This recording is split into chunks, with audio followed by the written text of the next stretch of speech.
జగ్గయ్యపేట పట్టణంలో doctor BR Ambedkar, బాబు జగజీవన్ రావు community hall నిర్మాణం కోసం స్థలం కేటాయించాలని కోరుతూ జగ్గయ్యపేట నియోజకవర్గానికి చెందిన ఎస్సీ సోదరులు స్థానిక శాసనసభ్యులు శ్రీరామ్ రాజగోపాల్ తాతయ్యను కలిసి మెమోరాండం సమర్పించారు.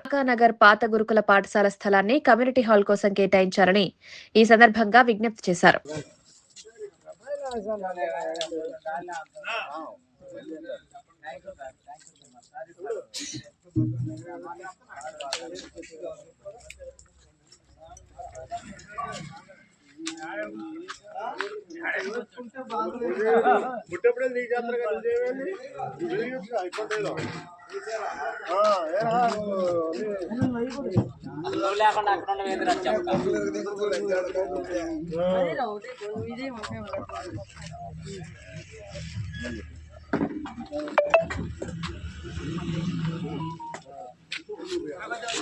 Raja